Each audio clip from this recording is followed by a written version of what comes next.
Welcome to Studying Law Around the World. I'm Claudio Klaus. In each episode, I talk with lawyers, law students, and professors from different parts of the world to talk about legal education, careers, and what the profession looks like in real life. We talk about the hard parts, the surprises, and the decisions that shaped their paths. Whether you're planning to study abroad, thinking about working in another legal system, or just curious about how law works around the world, this podcast is for you. Today, I'm hosting Daniele Bartoli. He's a managing associate at Gatti Pavesi. I see here that you joined Gatti Pavesi as soon as you finished law school. So I wanted to hear a little bit about, your current role and your story. Yeah, as you were saying, I'm managing associate at the firm, which is a full service law and tax firm with offices in Milan, Rome, London, and Luxembourg. I'm based in Milan. I'm originally from Venice, but I first moved to Bologna for study purposes and then I moved here in Milan to work. As I was saying, I joined the firm in 2016. Actually, it's more like I joined 10 days after I graduated. By the way, every time I find myself saying this to someone, I think I should have taken a vacation before I started, to be honest. But jokes aside, I am really happy here. I joined almost 10 years ago and I am active in the corporate department. I often advise the private equity players as well as industrial. And within the firm, I'm currently part of the so-called innovation committee as well, which was set up within the firm and is responsible for guiding the firm's digital transformation. Of course, trying to make legal services more efficient, secure, cutting edge. We are experimenting AI tools and trying to adapt them into our work. And lastly, speaking about roles, since July 2025, I'm a national representative for Italy within the Young Lawyers Committee, just like you are for Canada, if I'm not wrong, for the International Bar Association with a 2-year term. Fantastic. No, actually, when I joined, there were some open positions in and private equity, and basically you can switch position once you are into the firm, but it's not that common. So I started with within the corporate M&A team of my boss because there are a lot of teams working M&A core business together with tax and litigation. So there are, I think, 10 teams. I started work with this team and I never left it. Like at the very beginning, I worked also with Professor Bianchi, one of the main partners, who is a professor at the Bocconi University. So it was more like also opinions, university related work, but indeed was from the beginning with the main. Amazing. And I want to hear a little more about, the M&A transactions, private equity, cross-border deals, specifically from, an Italian perspective. So what makes these transactions challenging, interesting on your perspective? Yeah, I have to say, what first drew me to corporate law, also when I was a student, was the mix of strategy and real world impact. I mean, it's not just abstract legal theory, it's law in motion where decisions immediately shape companies, people, and markets. And there's also something almost narrative we could say about it. I mean, every a deal tells a story, a company scaling up, another pivoting, founders making defining choices. And as a lawyer, you are right there in the middle, translating that story into a legal structure. And then there's complexity, of course. A transaction is never straightforward. You are constantly piecing together legal, financial, and strategic elements. So I think that is very challenging. And going to private equity and cross-border deals specifically, when you work in that area, you're right at the intersection of strategy, finance, and law.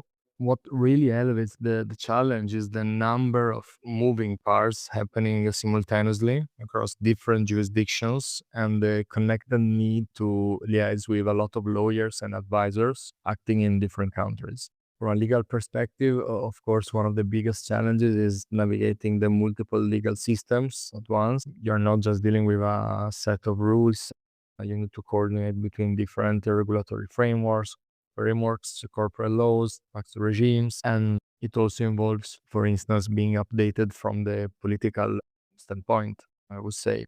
For example, as you know, in recent years, FDI regimes or golden power, the so-called golden power provisions have been introduced or reinforced, granting government veto powers over cross-border transactions that could theoretically result in foreign investors gaining control of strategic assets. So engaging in cross-border transactions also means understanding these issues and knowing how to address them in advance. And then when you're working with private equity players, especially in a cross-border environment, there's the structure itself, which is very complex. I mean, these type of transactions are often highly engineered, leveraged buyout, minority investments, complex exit strategies, listings, and each transaction requires careful legal design to balance, risk and returns. And talking about risk, these deals, I think, involve intense negotiation over, for instance, wrap-up warranties, indemnities, and increasingly things like ESG-related profiles. And so the legal documentation becomes a tool not just to record the deal, but to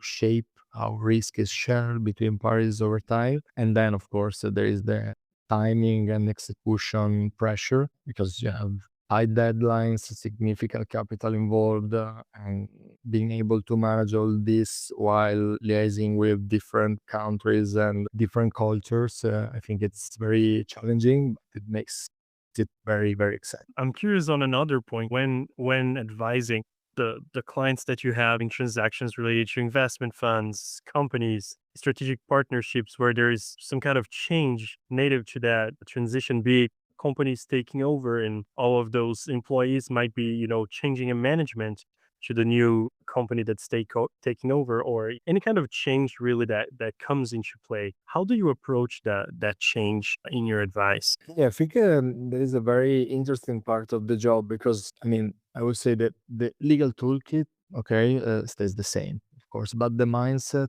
shifts quite a bit depending on who you are advising. Of course, when you're working with private equity players, the approach is usually very deal driven, efficiency focused. These clients, are highly sophisticated. You can reach maybe higher levels intellectually wise because they've done many transactions before and they tend to have a clear playbook. So the role becomes about more execution at a high level. So you need to anticipate issues, streamline the process, and you need to focus heavily on the risk allocation exit strategy from day one. Because of course, when they're completing the deal, they're already looking at the other one and thinking about how to exit, how to, get returns on their capital invested. With industrial companies, the perspective is often more long term, I would say, and operational. And they're not just looking at the transaction as a financial investment. Of course, they are too, but not solely. They look at it as something that needs to integrate into their business people, processes, supply chains. And so you spend more time, I would say, on due diligence. And within that area, you focus beyond the legal risks and the specific meaning. You need to think how the deal will actually function post closing, and you have to make sure that the contractual framework supports that integration. Also, contractor wise, sometimes you need to draft clauses which are very, very specific and trying to tackle the day by day potential issues. Also, with strategic partnership or joint ventures, it becomes, I think, even more nuanced because there are often alignment between parties who are going to work together over time, sometimes without a clean exit in sight. So the focus shifts toward governance, decision-making mechanism, and dispute resolution. Very, very like normal clause in this kind of transaction. It's the deadlock clause. You try to anticipate how to resolve also and that kind of issue which may arise. So yeah, I think it's fascinating that you're constantly recalibrating, not just based on the transaction, but also on the client's priorities, their risk appetite, how they define also the concept of success, because it also changes depending on the client you're advising. Reading about your story and your practice, I also learned that part of your experience it includes at a secondment at a leading engineering group that focuses on downstream energy technology and projects. So I wanted to ask you a little more about how did that experience go for you and how working inside a company also helped you and in a way shapes the way you think about businesses and the way you deliver legal advice. Yeah, in 2018, I was seconded for like 9 months, I think, at the legal department of Maire Tecnimont. The name is an Italian listed company, which is active, as you were saying, in like EPC services business area, focusing on chemical production and large scale power plants. I have to say that experience was honestly a turning point in how I think about legal advice also now, because when you're in private practice, of course, you tend to see things in relatively defined moments, specific questions, specific transactions, specific risks to deliver that opinion, to solve that problem, to interpret that clause. But working inside a company completely changes your perspective, I would say, because you are suddenly part of the decision making process from the inside. Also, if you are part of the legal function, you get involved also in the business decisions. So you're not just advising from the outside. And what really struck me is how legal advice fits into a much broader set of constraints. It's not just about what is legally correct, it's about timing, cost, operational feasibility, also internal politics, because I found it that checks and balances inside the company are much more complex than in a firm, and you realize very quickly that a perfect legal solution that actually slows down a project or makes it unworkable in practice isn't actually helpful. And talking about engineering realities, actually during the secondment, I spent a period in Kazakhstan. I remember that I was sent there like 2 months after I started the period in the company, so it was very exciting. And we spent all the time at the premises of a joint venture between Myra Tecnimont and a local player. We had to negotiate a new shareholders agreement, and yeah, it was very cool to carry on discussions at the actual engineering offices there in Astana. We were in Astana, the city. We the business functions. There was also the HR manager. I remember after every round of negotiation, we were like wrapping up and discussing, and I saw how my legal perspective fitted in also the perspective and the advices of the business, the HR, the other people at the table. So it was a turning point, really. But anyway, talking about the skills that you get during a secondment, I think it also makes you much more aware of how advice is received, and not just how you have to deliver it. Because in-house teams don't need long memos, long opinions. Sometimes I have to admit also from a firm perspective, you tend to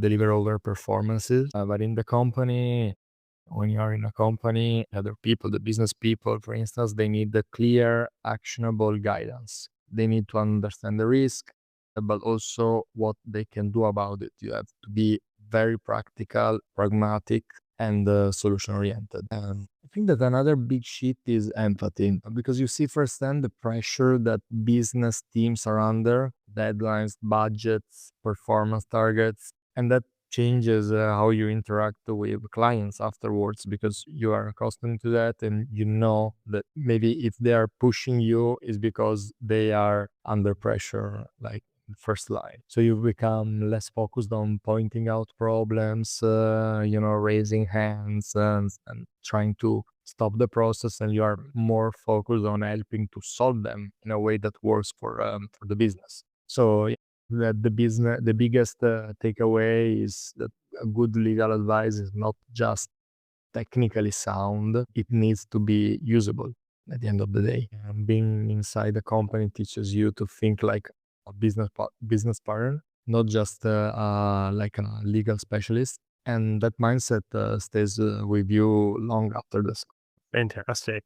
In the beginning of our conversation, you had mentioned being originally from Venice, and I also understand that you've been advising startups there as well. So I wanted to hear a little more about, this experience with startups. What has that experience been like, and what role do you see lawyers playing in supporting local entrepreneurship in places like Venice?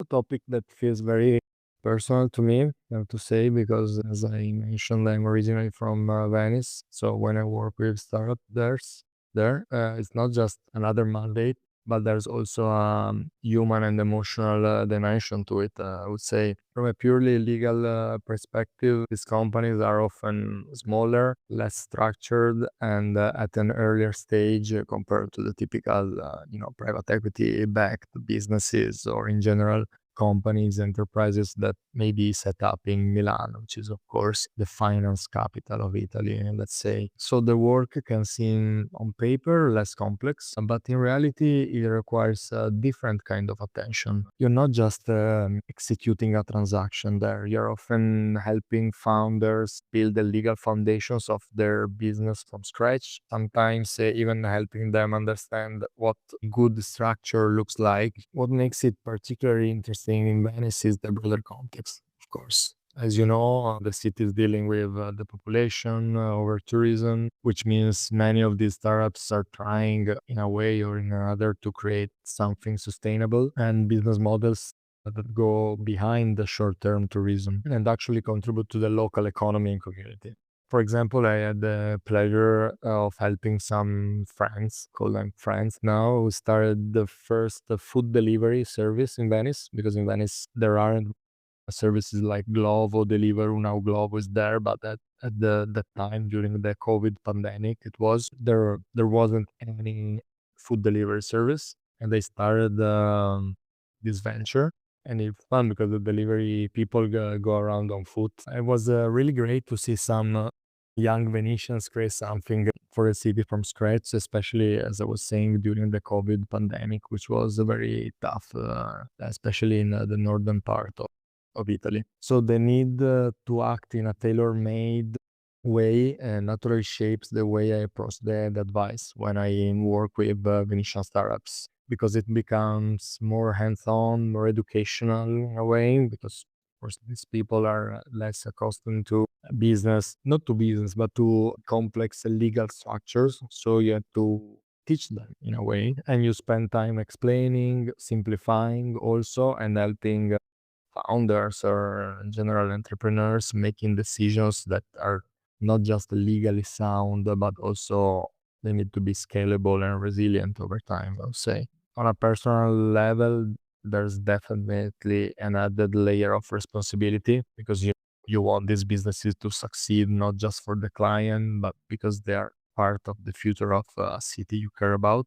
So even if the structures are simpler, and the deals smaller, the impact can feel much bigger. You just mentioned in the beginning of our conversation today that you're also participating in the Young Lawyers Committee of the International Bar Association. I wanted to ask you what motivated you to get involved with international legal organizations. I know you recently were in Toronto for the International Bar Association annual conference late last year. I wanted to hear a little bit about your perspective. Yeah, I've always felt that practicing law within just one jurisdiction, while deeply valuable, of course, can sometimes give you a slightly narrow lens in a way. And part of this law firm, Gatti Pavesi Bianchi Ludovici, which is an Italian law firm, but has, of course, an international flavor. The legal world today is incredibly interconnected. Cross-border transactions, was mentioning disputes involve multiple legal systems, regulatory frameworks are increasingly influenced by international dialogues. So at a certain point, I started asking myself, how do I become part of that bigger conversation? I mean, the world is much bigger than just Milan and the Italian domestic deals. So getting involved with international legal organizations was a very natural answer. It's not just about networking, although that's definitely a big part of it. It's about exposure to different ways of thinking. I mean, you sit at a table with lawyers from completely different legal traditions, and suddenly concepts you have always taken for granted are challenged. And that's incredibly stimulating, I would say, both intellectually and professionally. For instance, there's also these international organizations like the IBA. You can realize that there's a very different attitude also in the communication style. Like some lawyers, some people in general come from cultures where communication is very direct. Others operate in a more indirect way where nuance, tone, and context matter a lot more than the literal words being used. And if you're not aware of that, it's easy to, misinterpret confidence as aggressiveness or politeness as lack of clarity. And the IDA, in particular, the Young Lawyers Committee, really stood out to me because it's a space where people are still shaping their careers, but already thinking globally. The age is not, you don't meet very young people, but you have a good mix, I think. And there's a strong sense of energy and collaboration. It's not hierarchical, I would say, in a traditional sense. Your ideas actually matter. You can speak to everybody, then catch up, especially in Toronto, was really magical to me. It was the first time I joined this kind of events. I mean, I met a lot of people. I'm still in contact with them. They already had chances to work together, and it really opened a window on the world to me. And on a more personal level, I was also motivated by the idea of, representing Italy in a way in the international context, because we have such a rich legal culture, but sometimes we don't export it as much as we could. Being in that role means acting also as a bridge, bringing Italian perspectives abroad, but also bringing international insights back home. And that's why now I'm working and I'm trying to, organize something here in Milan, maybe at my firm. So it would be very, very exciting and stimulating. At the end of the day, I think that being also in an international stage, it's about growth, connection, and impact. You step outside your comfort zone, also from a linguistic point of view, for me, and you build the relationships that go far beyond borders. You start to see your profession not just as a job limited to your city, region, country, but as part of a global ecosystem. Hosting this podcast, I started it, interviewing people and asking, how do you become a lawyer in your country? And then it brought me lots of reflections, but in a way, I've noticed that the commercial world, in many ways, you had just mentioned how the world is so much bigger and there's so many perspectives. And I was pleasantly surprised that so many concepts, so many ideas are very much converging. Sometimes we want to speak about, the differences of common law and civil law, but in the commercial setting, I feel like most times things are a lot closer than we might think. So that makes me very happy and hopeful for a future where there's a lot more understanding. I wanted to ask you basically two questions. Many lawyers are curious about getting into a career in private equity, into corporate transactions, and I wanted to ask you if you could tell us a little more about what kind of skill set, what kind of mindset we're looking for nowadays. And also, I wanted to ask you, what kind of advice would you give to someone who is hoping to build a successful career in the legal world? Yeah, starting from the first one, I think private equity and corporate transactions are, I mean, the most important thing is that they need to understand that these kind of transactions are not just about the law.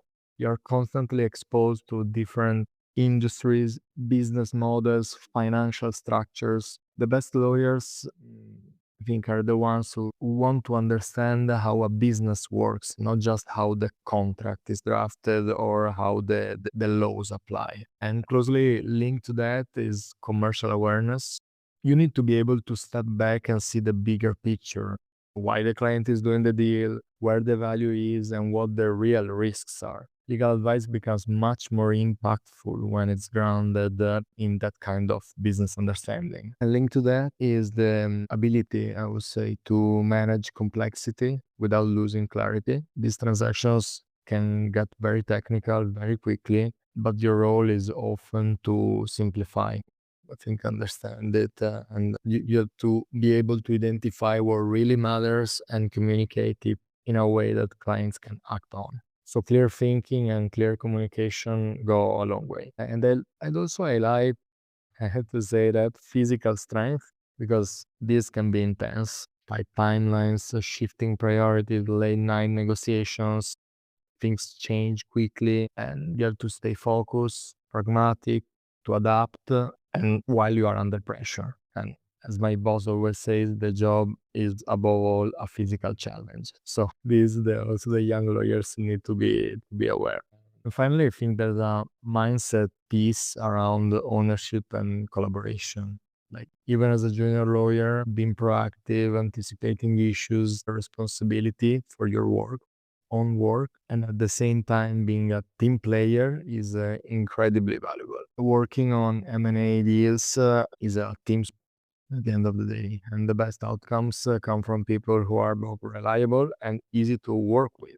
So overall, yeah, it's a mix of technical skills, business instinct, and attitude. I think that the personal attitude is not erasable in working in this. And as far as advices are concerned, I think I would have a lot of advice. But the first, I'd say, stay curious and keep learning. Corporate law isn't just about regulations and strict clauses multiple times. It's about understanding different legal systems, business practices, and cultures also. And the more you expose yourself to different perspectives, the better you will be able to navigate complex cross-border situations. For instance, stuck on commercial mindset.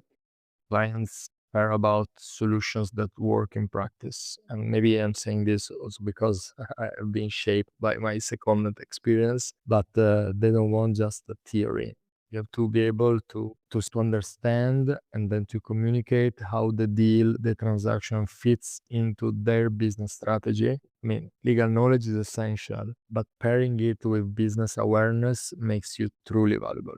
Third, I would say that young lawyers, especially at the beginning of their careers, should focus on communication and relationships, because an international career often means working across time zones, cultures, languages. A clear and culturally aware communication is just as important as the technical expertise. Finally, I would say embrace adaptability. This kind of deals can be unpredictable.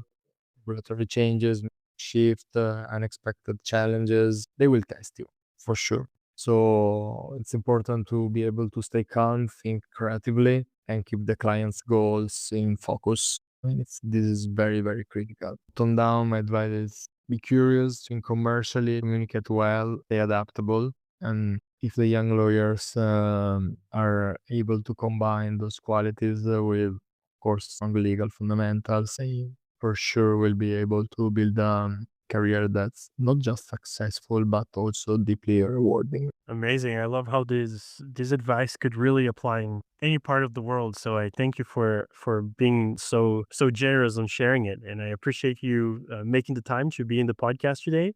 Thank you so much. Appreciate you all tuning in. Thank you.